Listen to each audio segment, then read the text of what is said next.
I was obviously at the press conference, hosted that, the big announcement. You did a fine job of that. Thank you very much. Thank you very much, Gareth. Very much out of my comfort zone, but it was good to kind of be asked to do it. It was a long and difficult press conference, and I thought I spoke to you about it. You did a very good job of it because those things can go on too long.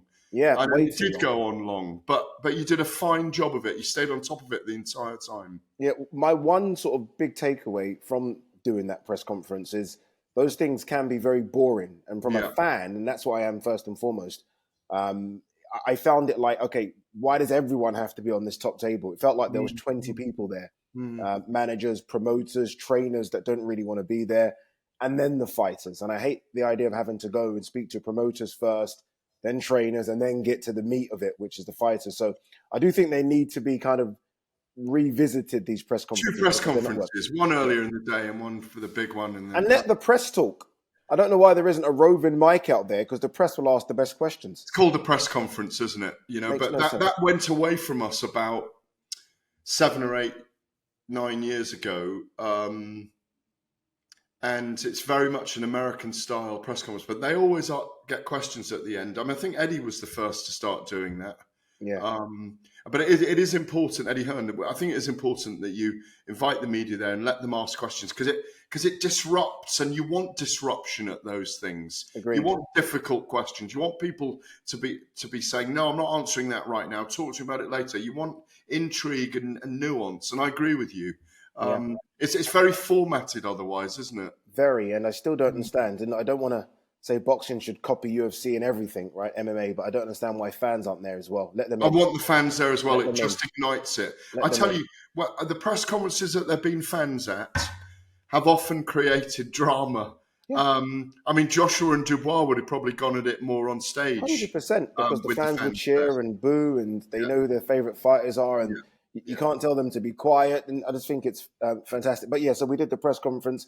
I did the face-off that you mentioned between AJ and Dubois, and it was good to have Frank and Eddie there as well. And it did kick off, and that was fascinating, because I've always wanted my Chisora Dillian White moment. I've done so many of these face-offs, and they've almost been gentlemanly, which is nice. But I want a bit of aggro, and Dubois didn't back down from AJ's talk, and I found it fascinating to see this Dubois character. I've known him since he was 16, 17, and now he's a big, strong 26-year-old who's now a man in front of my eyes. So it was interesting to see that. But I think the best moment of the week was definitely, as you say, that 2-hour, nearly 2.5 hours sit down with His Excellency. I think it was fascinating to kind of peek behind the curtain and see what is planned. Again, I won't really mention it on here. What was planned for the next 6-7 months, the idea. And I think the one big takeaway, again, not to copy you, but the one big takeaway was it did sound like he was preaching about a world governing body. And that's what's needed in the sport. But I felt that was the best 2 hours throughout the whole week for me. If you've got the wherewithal and the foresight and the vision to do all those things, which they clearly have, because we're talking about Vision 2030 all the time in the Saudi Arabians and how they're transforming their country and putting themselves out there in the world. Not that they're not out there in the world, but if you know what I mean, in that right way, where they're involving the rest of the world in things they want to do.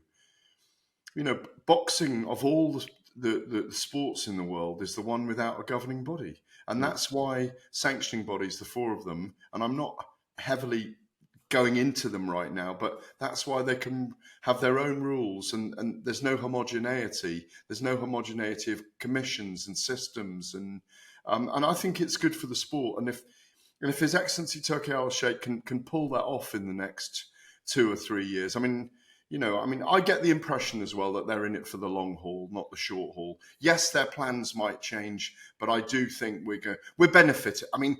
The sport is benefiting from it.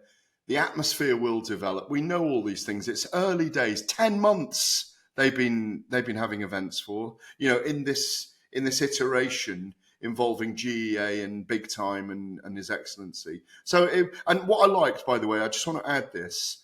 He addressed us with great passion, and then said, "I'm open to any questions you want." And there was no PR there saying you can't ask this and you can't ask that.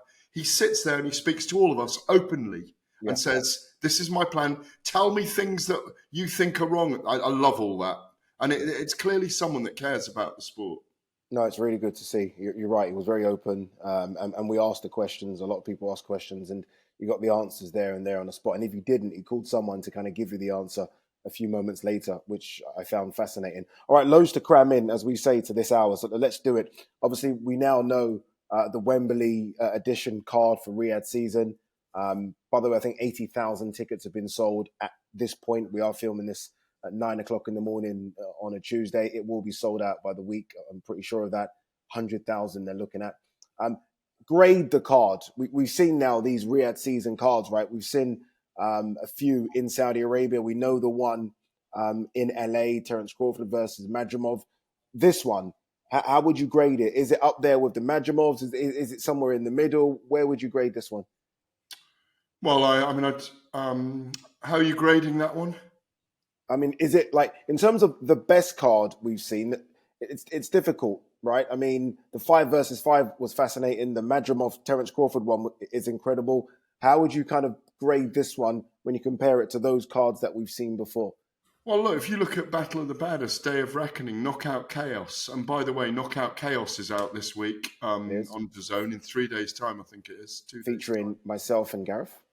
Yeah, we were interviewed in it. It's always an honour and a privilege to be interviewed by Tom and Arthur and their team who put it together, do a fantastic job of it. Their fourth big doc, because there's one on one of the big name boxers that I won't mention. I'll let them break that themselves. But it was nice to be involved in that. I think you were involved in that one as well. I think we crossed paths. Yep. But they'll be coming out as well very soon. The America card doesn't include Tank Davis, Ryan Garcia, Devin Haney. It's a very big card. And it's got some amazing matchups on. The fights themselves are going to be amazing. Cruz, Valenzuela, all these kind of guys, as well as the jeopardy of Terence Crawford going up against a very strong light middleweight who likes to fight, who I think will suit him, by the way. And I've said that all along. I think it's some really good cards. I mean, I think you could have put Anthony Joshua against Daniel Dubois on and put a very weak undercard, and I think it would have still sold 100,000. But it's a very strong undercard. I really like my one critique of it. My one critique, and look, who knows what goes on behind the scenes, is that we didn't have another heavyweight fight on it. Yeah, exactly. I would have wanted to see another heavyweight fight on it. Yeah, I mean, you could have had an Agit Kabayel against a Joseph Parker, or you could have had, I don't know what happened with Fabio Wardley and Fraser Clark, but God knows what happened there. But that would have been a great fight to have as the precursor to Joshua and Anthony Joshua and Daniel Dubois, something like that. Yeah. Or even. We've got it this weekend and we're going to talk about it. Johnny Fisher against Alan Babich even, that because they're going to throw their hands and the crowd are all going to be in, they're going to be ready for it. So something like that. But we've been spoiled with big heavyweight fights and a lot of heavyweight fights for the last 10 months, haven't we? So I think we've been spoiled with cards, because I kind of tweeted and I said, okay, guys, react to this fight card. And I think the majority were, this is a good fight card, good undercard. A few were like, no, we expected more. And I'm like, we've not had more in this country for decades. What do you mean? I think we've been spoiled with what we've got from Riyadh season in the last 8-9 months, to the point where some people were like, the fight card's okay, but it's not great. I'm like, what did you want? I think Boatsi, Willie Hutchinson's a fantastic, and I don't know if it's going to be co-main, but I think that's a fantastic fight card. And you've probably seen behind the scenes, those two have scrapped a little bit off camera or on camera. I think Kakachi versus Warrington's interesting. We're going to hear from Josh Warrington a bit later. So I think there are some, like Josh Kelly, Liam Smith's going to be a great fight. I think there are some interesting fights that we didn't expect to happen, which I think are going to make for good fights.